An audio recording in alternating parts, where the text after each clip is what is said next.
Peter Franklin is the Gabby Cabby in New York City, and he's with us here this morning. Good morning, Peter.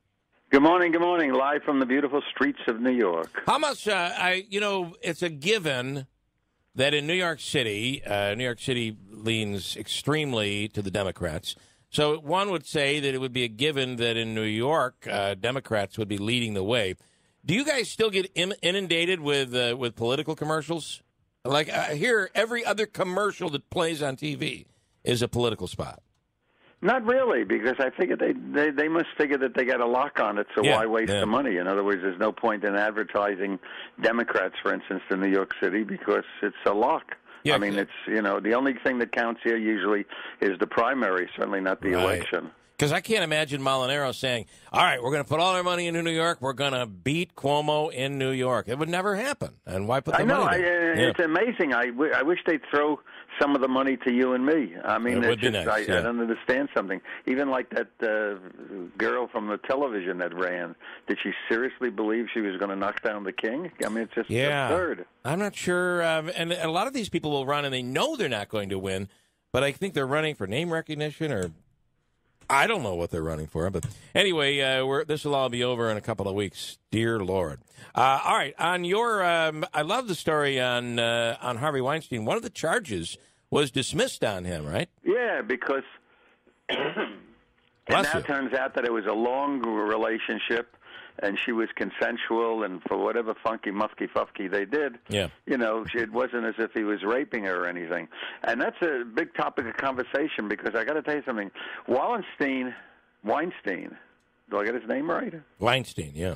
Weinstein, some chief correspondent I am. And this is Dan Rather from CBS talking about Wallenstein. Anyway, but we got, with the Kavanaugh thing, he got knocked off the front pages. Everybody forgot about him. Right. And then all of a sudden we find that one of the charges against him is going to be dropped, which means he'll only spend 300 years in jail instead of 500 years in jail. Yeah, because it was really a technicality, right? Yeah, and also, I mean, is anybody listening now? He's such an ugly guy. I was just going to say that. It's so funny that you said that. I was just thinking I know about that's catty, and guys, real men like you and me aren't supposed to be catty, but Peter, it tells you ugly. If you can become some sort of a mogul in any industry, especially in Hollywood, you can be the ugliest person on the planet. And apparently, although let's be honest, he didn't get all the chicks, he forced himself on them in many cases. So allegedly. Yeah, but haven't you noticed lately that there's a lot of women that you encounter that could take you? I mean, smack you around. Yeah. Me especially. No, I mean that, really. There's only one that counts, Bill. Older, I'm shrinking. It's the shrinking man. Yeah. Everybody, you get old and you shrink. But there's lots of times, you be on the subway. Yes, I do ride the subway or a bus or something or other, or even in my cab. And the thought occurs to me, gee, I better not start up with her. Yeah. I don't mean in a sexual way, but, in any way, because she could take me. There's some footage. There's a few of these stories out there right now that are crazy. This Brooklyn Bodega story where a white woman called the cops on a 9-year-old black boy because of touching her butt. I read this in the Post yesterday. What's the full story here? What happened? It's a great story. It really is. She went hysterical. She started screaming and carrying on that the kid had touched her butt and this, that, and the other thing.